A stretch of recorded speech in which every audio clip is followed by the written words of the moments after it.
High all government job aspirants, welcome to my YouTube channel gen studies for government jobs. তো এখন আমরা discuss করছি তোমাদের all West Bengal police previous year question paper. তোমাদের ডাব্লিউবিপির SI এবং ডাব্লিউবিপির constable যতগুলো পরীক্ষা হয়েছে সব প্রিভিয়াস ইয়ার কোশ্চেন আমরা ডিসকাস করবো 2005 সাল থেকে 2020 সাল পর্যন্ত। এর আগে আমরা পুরো হিস্ট্রি কমপ্লিট করেছি, জেনারেল সায়েন্স কমপ্লিট করেছি, এখন আমাদের চলছে Indian and West Bengal geography. এটা হচ্ছে পার্ট 3। আগে দুটো পার্টও আমরা আগে ডিসকাস করে নিয়েছি। এই ভিডিও ডেসক্রিপশনে দেখবে একটাই প্লেলিস্ট আছে যেখানে তুমি হিস্ট্রি, জেনারেল সায়েন্স এবং তারপরে জিওগ্রাফি পরপর তোমরা পেয়ে যাবে কোশ্চেনগুলো। অবশ্যই সেগুলো দেখে যাবে, তোমাদের পরীক্ষায় খুব কাজে দেবে। যারা চ্যানেলে নতুন আছো সাবস্ক্রাইব করে নেবে। আমাদের মেইন টেলিগ্রাম চ্যানেল জবস কি একাডেমি, এটা অবশ্যই জয়েন করবে। এখানে সমস্ত রকম নোটিফিকেশন, পিডিএফ আপডেট এখানে আমি পোস্ট করে থাকি। এছাড়া ফেসবুক পেজ এবং ফেসবুক গ্রুপ রয়েছে, চাইলে জয়েন করে নেবে, ভিডিও ডেসক্রিপশনে লিঙ্ক দেওয়া রয়েছে। তোমরা যারা ডাব্লিউবিএসআই লেডি কনস্টেবল কনস্টেবল এবং তার সাথে এক্সাইজ কনস্টেবল মেন্সের জন্য প্রিপারেশন নিচ্ছ, তোমাদের জন্য এই 7000 জিকের পিডিএফ নোট তৈরি করা হয়েছে। এখানে 1 থেকে 128 পর্যন্ত মক টেস্টে 7000 জিকে অ্যাভেলেবেল আছে। তো অবশ্যই পরীক্ষা দিতে যাওয়ার আগে পুরোটা কমপ্লিট করে নেবে। এখানে তোমরা দেখে নাও, তোমরা যারা ডাব্লিউবিএসআই অ্যান্ড লেডি এসআই দেবে তোমাদের প্রিলিমসে 50 মার্কস কিন্তু জেনারেল স্টাডিজ থেকে থাকবে, মানে জিকে প্লাস জেনারেল সায়েন্স সব মিলে। কনস্টেবল যারা প্রিলিমস দেবে, কনস্টেবল প্লাস লেডি কনস্টেবল, তোমার 50 মার্কস তোমাদেরও থাকবে। এবং যারা এক্সাইজ কনস্টেবল মেন্স দেবে তোমাদের কিন্তু 30 মার্কসের এই জেনারেল স্টাডিজ বা জেনারেল অ্যাওয়ারনেস থাকবে। ওকে, তো খুব ভালোভাবে প্রিপারেশন নেবে। এই ভিডিও ডিসক্রিপশনে এটার বাই লিঙ্ক দেওয়া রয়েছে। ওকে, যারা অনলাইনে বাই করতে পারো না, এই হোয়াটসঅ্যাপ নাম্বারে মেসেজ করে দেবে, আমি সেখান থেকে তোমাদের রিপ্লাই দিয়ে দেবো। আমাদের প্রথম প্রশ্ন দেখো কি বলেছে, ভাষা ভিত্তিতে ভারতের সর্বপ্রথম কোন রাজ্য পুনর্গঠন হয়েছিল? এটা তোমাদের দেখো ডাব্লিউবিএসআই 2018-তে এসেছিল প্রিলিমস এক্সাম। ওকে, কারণ মেন্স এক্সাম তোমাদের ডেসক্রিপটিভ হয়, প্রিলিমস এক্সাম তোমাদের এমসিকিউ প্যাটার্নে হয়ে থাকে। তো ভাষাভিত্তিক ভারতের সর্বপ্রথম কোন রাজ্য পুনর্গঠন হয়েছিল? এখানে এটা অ্যান্সার হয়ে যাবে অন্ধ্রপ্রদেশ। অপশন বি হচ্ছে এখানে এটার সঠিক অ্যান্সার। পরবর্তী প্রশ্নে চলে আসি, ভারতের কোন রাজ্যকে চিনির বাটি বলা হয়? কোন রাজ্যকে বলা হয়েছে? তো মনে রাখবে উত্তরপ্রদেশ রাজ্যকে চিনির বাটি বলা হয়। কারণ কি? কারণ ভারতে আখের শীর্ষ উৎপাদক দেশ হচ্ছে উত্তরপ্রদেশ, মানে আখ সব থেকে বেশি কোন রাজ্য উৎপাদন হয়? উত্তরপ্রদেশ। এবং আখ থেকে চিনি তৈরি হয়। তো এই জন্য ভারতের চিনির বাটি বলা হয় তোমাদের উত্তরপ্রদেশ রাজ্যকে। এবং তার সাথে মনে রাখবে অন্ধ্রপ্রদেশ, অপশন ডি তে দেখতে পাচ্ছ, অন্ধ্রপ্রদেশকে কি বলা হয়? Egg bowl of Asia. কারণ এখানে সব থেকে বেশি এগ তোমার প্রডিউস হয়। ওকে, মানে ডিম সব থেকে বেশি উৎপন্ন হয় কোথায়? অন্ধ্রপ্রদেশে। মধ্যপ্রদেশের অমরকন্টক থেকে কোন নদীর উৎপত্তি হয়েছে? তো তোমরা এখান থেকে বুঝতে পারছো যে নদ নদী থেকে কোন প্রশ্ন আসছে, যে এক নদ, যেগুলো নাম করা নদ নদী সেগুলো কোথা থেকে উৎপত্তি হয়েছে, কোথায় পতিত হয়েছে এবং সেগুলো কোন স্টেটে রয়েছে, এগুলো একটু ভালোভাবে পড়তে হবে। কারণ তুমি ওয়েস্ট বেঙ্গলের যতগুলো, শুধু ডাব্লিউবিপির পরীক্ষা বলছি না, তুমি যদি ডাব্লিউবিসিএস পরীক্ষাও দেখো সেখানেও একদম এই সেম প্যাটার্নের প্রশ্ন তোমাদের পরীক্ষায় আসে। তো এখানে দেখো মনে রাখবে মধ্যপ্রদেশের অমরকন্টক থেকে যে নদীর উৎপত্তি হয়েছে সেটা হচ্ছে নর্মদা নদী, এবং মোস্ট ইম্পর্টেন্ট প্রশ্ন। তার সাথে মনে রাখবে তাপ্তি নদী যেটা রয়েছে এটাও কিন্তু মধ্যপ্রদেশের পূর্ব সাতপুরা রেঞ্জ থেকে উৎপত্তি লাভ করেছে, মানে সাতপুরা রেঞ্জ যেটা রয়েছে তার পূর্ব অংশ থেকে এটা উৎপত্তি লাভ করেছে তাপ্তি নদী। এর সাথে মনে রাখবে মাহি নদী, এটাও কিন্তু মধ্যপ্রদেশ থেকে উৎপত্তি লাভ করেছে।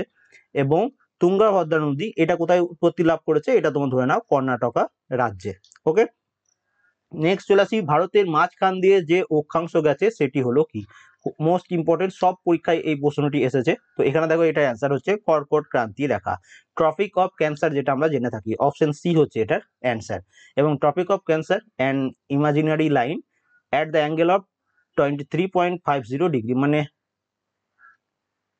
23.5 ডিগ্রি কথা বলা হয়েছে, 23.5 degree north for the equator, উত্তরে মানে ইকুয়েটারের নিরক্ষরেখার 23.5 ডিগ্রি উত্তরে রয়েছে এটা ট্রপিক অফ ক্যান্সার, যেটা ভারতের মাঝখান দিয়ে গেছে। এটা অবশ্যই মনে রাখবে। দামোদর নদ এর উৎপত্তি কোথায় হয়েছে? তোমরা দেখতে পাচ্ছ একই, এটাও কিন্তু ডাব্লিউবিএসআই 2018 প্রশ্ন, নদ নদী থেকে কি পরিমাণ প্রশ্ন তোমাদের এসেছে।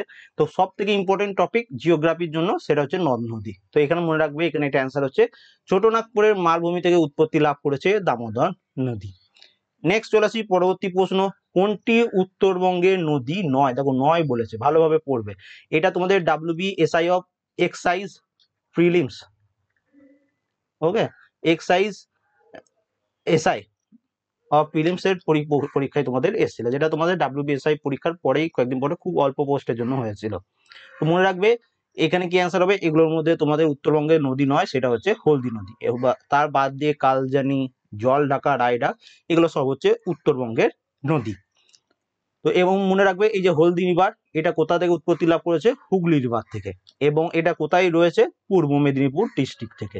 ওকে, নেক্সট চলে আসি, ভূমিকম্প মাপা হয় কোন যন্ত্রের সাহায্যে? প্রত্যেকেই পারবে, তো ভূমিকম্প মাপা হয় সিসমোগ্রাফ দ্বারা, অপশন বি হচ্ছে এটার অ্যান্সার। এর সাথে আরেকটা ইম্পর্টেন্ট, এই ব্যারোমিটার, এখান থেকেও প্রচুর প্রশ্ন এসেছে, ব্যারোমিটারটা অনেকবার পরীক্ষায় এসেছে। তো ব্যারোমিটারের সাহায্যে কি মাপা হয়? অ্যাটমসফিয়ারিক প্রেসার, বায়ুমণ্ডলীয় চাপ, বায়ুমণ্ডলের যে চাপ সেটা মাপা হয় ব্যারোমিটার এই যন্ত্রের সাহায্যে। এর সাথে মনে রাখবে ওডোমিটার বা ওডোগ্রাফ, দেখো 1 নম্বর অপশনে রয়েছে। তো এইটা একটা যন্ত্র যার সাহায্যে কি মাপা হয়? যে যানবাহনের মাধ্যমে ভ্রমণ দূরত্ব পরিমাপ। আমরা যে মনে করো কোনো কার বা স্কুটি, এই সামনে যে মিটারটা দেওয়া থাকে যে কত কিলোমিটার গেছে তোমরা দেখতে পাও। ওকে, তো সেটাই হচ্ছে তোমাদের এই ওডোমিটার বা ওডোগ্রাফ। তো টোটাল দূরত্বটাও তুমি এখান থেকে মাপতে পারো, এবং কত স্পিডে যাচ্ছ সেটাও এই ওডোমিটার যন্ত্রের সাহায্যে মাপতে পারো।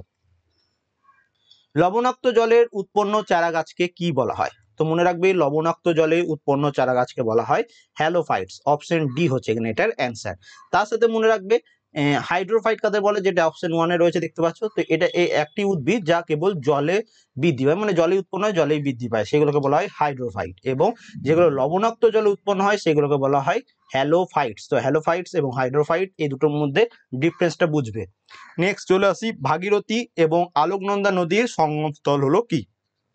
রিপিটেড প্রশ্ন, WBSI 2013-তে এসেছিল, তার সাথে WBSI অফ এক্সাইজ এটাতেও এসছে। তাহলে প্রশ্ন তোমরা অনেকজনাই কোশ্চেন করলে যে রিভিশন হয় কি হয় না, তো অবশ্যই প্রশ্ন রিপিট হয়। তুমি যখন প্রিভিয়াস ইয়ার পুরো যখন তোমার কমপ্লিট হবে, তুমি দেখবে তোমার অনেকটা সিলেবাস কভার হয়ে গেছে। এর সাথে তোমাদের সবাইকে রিকোয়েস্ট করবো ওই 7000 জিকেটা পড়ে নিতে। 1 থেকে 128 পর্যন্ত মক টেস্টের প্লে লিস্ট এই ভিডিও ডেসক্রিপশনে দেওয়া আছে।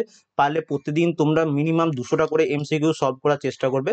ওকে, মানে 4টে করে সেট ডিসকাস করার চেষ্টা করবে, তাহলে দেখবে 2-3 মাসের মধ্যে তোমার পুরো সিলেবাস কমপ্লিট। তাহলে এইখানে তোমার 7000 জিকে কমপ্লিট হয়ে যাচ্ছে, এই প্রিভিয়াস ইয়ারও তোমার প্রায় ধরে নাও 1000-এর মতো জিকে কমপ্লিট হয়ে যাচ্ছে।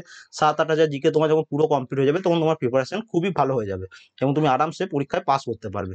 ওকে, তো ভাগীরথী এবং আলোকনন্দা নদী সঙ্গমস্থল কি নামে পরিচিত? দেবপ্রয়াগ নামে পরিচিত, অপশন এ হচ্ছে এটার অ্যান্সার। এর সাথে আলোকনন্দা এবং মন্দাকিনী এই নদীর সঙ্গমস্থলকে বলা হয় রুদ্রপ্রয়াগ। তো দেবপ্রয়াগ এবং রুদ্রপ্রয়াগ দুটোই মনে রাখবে। তোমাদের এই কারণে মনে করো এসআই এক্সাইজে তোমাদের এই দেবপ্রয়াগ এসে, এবার তোমরা যারা 2020-21-এ যেটা তোমাদের এসআই হবে সেটা তোমার এই রুদ্রপ্রয়াগও চলে আসতে পারে। তো তোমাকে এরকম ভাবে কিন্তু পড়াশোনা করতে হবে। কাবেরী জল বিতর্ক কোন দুটি স্টেট নিয়ে হয়েছিল? এটাও কিন্তু এসআই অফ এক্সাইজেরই কোশ্চেন। তো এখানে মনে রাখবে তামিলনাড়ু এবং কর্ণাটকা এই দুটি স্টেটের মধ্যে কাবেরী নদীর জল নিয়ে বিতর্ক সৃষ্টি হয়েছিল, অপশন বি হচ্ছে এটার অ্যান্সার। আফ্রিকা ইউরোপ থেকে পৃথক হয়েছে ড্যাশের মাধ্যমে, মানে ইউরোপ থেকে আফ্রিকাকে পৃথক করেছে কোন সাগর? তো মনে রাখবে এখানে এটা অ্যান্সার হচ্ছে ভূমধ্য সাগর, অপশন এ হচ্ছে এখানে এটা সঠিক অ্যান্সার। ভারতীয় অরণ্য গবেষণা কেন্দ্র কোথায় অবস্থিত? দেখো এটা তোমার স্ট্র্যাটেজিকের মধ্যে পড়ছে, প্লাস তোমার জিওগ্রাফির মধ্যে পড়ছে। যখন আমি স্ট্র্যাটেজিকে করাবো এগুলোকে কিন্তু আমি আরো ডিটেলসও করাবো। তো অবশ্যই এটা তোমরা সবাই জানা রাখা দরকার, কারণ এই প্রশ্নটা অনেকগুলো পরীক্ষায় এসেছে, এবং এটা কিন্তু WBSI প্রিলিমস 2019-এর প্রশ্ন। তো এখানে মনে রাখবে এটা অ্যান্সার কি হচ্ছে? দেরাদুন। এই টপিকটা মনে রাখবে, বিভিন্ন রিসার্চ সেন্টার থেকে একটা করে প্রশ্ন তোমাদের পরীক্ষা আসে। দেখবে আমি তোমাদের সিলেবাস বানিয়ে দিয়েছিলাম যে কি কি পড়তে হবে, একদম টপিক ধরে, দেখতে পাচ্ছ। নেক্সট, ভারতের উপকূল রেখার দৈর্ঘ্য হলো কত? এটাও তোমাদের এসআই 2019-এর প্রশ্ন। তো মনে রাখবে 7516.6 কিলোমিটার হচ্ছে ভারতের উপকূল রেখার দৈর্ঘ্য। The total length of coastal of mainland, দেখো মেনল্যান্ডের যে লেন্থটা হচ্ছে সেটা হচ্ছে 6100 কিলোমিটার। তার সাথে তোমার লাক্ষাদ্বীপ আইল্যান্ড এবং আন্দামান নিকোবর আইল্যান্ড এই দুটো মিলে, মানে এটা 6100 প্লাস এখানে তোমার আরো 1400-র মতো ধরে নাও। তো টোটাল মিলে যেটা হচ্ছে কোস্ট লাইন সেটা হচ্ছে 7516.6 কিলোমিটার। ওকে, এটা অনেক সময় মনে রাখলে তোমাদের পরীক্ষা দিয়ে দেয় যে মেনল্যান্ডের লেন্থটা কত, তখন তোমার 6100 হয়ে যাবে অ্যান্সার। কিন্তু এখানে দেখতে পাচ্ছ অপশনে কোথাও 6100 নেই, এখানে টোটাল তোমাকে লেন্থটা জানতে চেয়েছে তোমার কাছে। তো অ্যান্সার কি হয়ে যাচ্ছে? 7516.6 কিলোমিটার। পৃথিবীর শুষ্কতম মরুভূমি কোনটা? দেখো ড্রাইয়েস্ট ডেজার্ট বলেছে তোমার। তো এখানে এটা অ্যান্সার কি হয়ে যাবে? আটাকামা, অপশন সি হচ্ছে এটার অ্যান্সার। খুব সুন্দর স্ট্যান্ডার্ড প্রশ্ন একটা। এবং এর সাথে মনে রাখবে আন্টার্কটিক ডিজার্ট যেটা রয়েছে সেটা হচ্ছে largest desert in the world in term of size. Size অনুযায়ী লার্জেস্ট ডিজার্ট হচ্ছে আন্টার্কটিক ডিজার্ট যেটা রয়েছে। এবং থার্ড মরুভূমি, এটা হচ্ছে লার্জেস্ট ডিজার্ট ইন ইন্ডিয়া, এবং এটাকে গ্রেট ইন্ডিয়ান ডিজার্টও বলা হয়। তো এটাও তোমরা মনে রাখবে, প্রশ্ন আসতে পারে গ্রেট ইন্ডিয়ান ডিজার্ট কোন ডিজার্টকে বলা হচ্ছে। তো তুমি অ্যান্সার কি করবে? থার্ড ডিজার্ট, এবং এটা হচ্ছে largest desert in India. Jaldapara অভয়ারণ্য কোথায় অবস্থিত?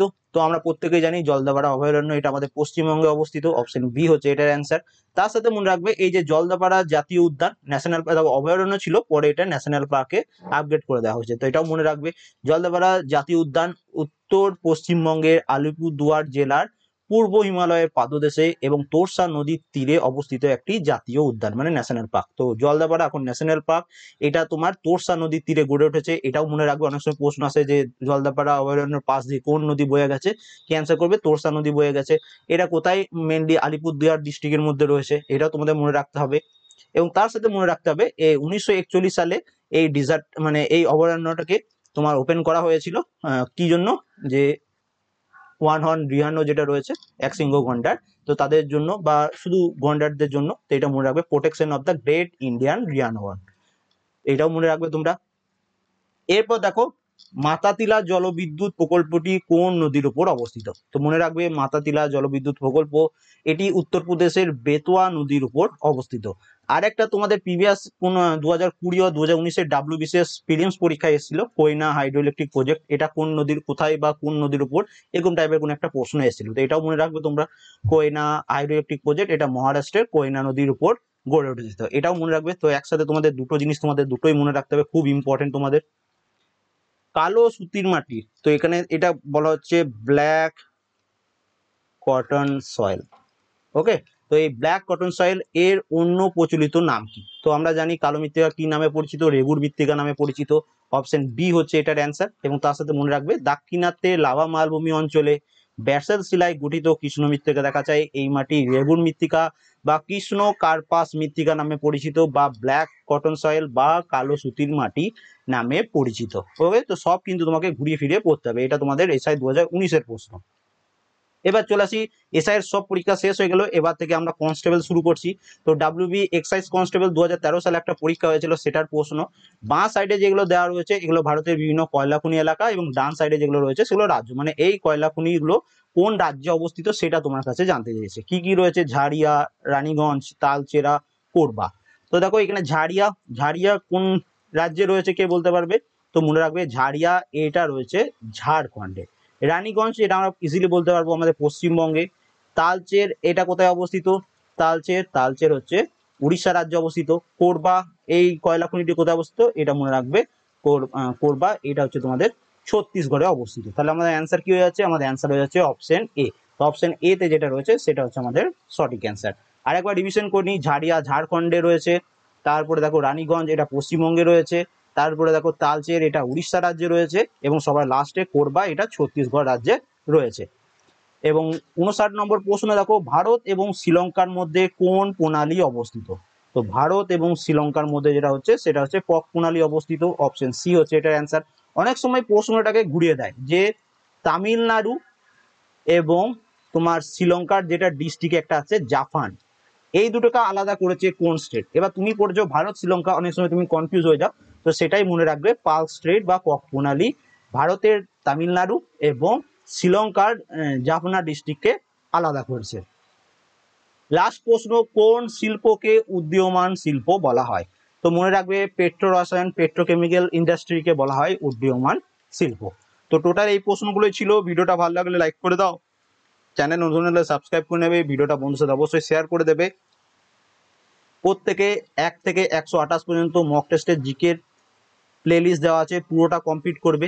এবং এগুলো যারা জব করো তাদের জন্য পিডিএফও অ্যাভেলেবেল আছে, সব ভিডিও ডেসক্রিপশনে লিঙ্ক পেয়ে যাবে, সেখান থেকে নিয়ে নেবে। যারা হোয়াটসঅ্যাপের মাধ্যমে বাই করতে চাও এই নাম্বারে হোয়াটসঅ্যাপ করে নেবে। ওকে, অ্যান্ড প্রত্যেকে অল দ্য বেস্ট, খুব ভালোভাবে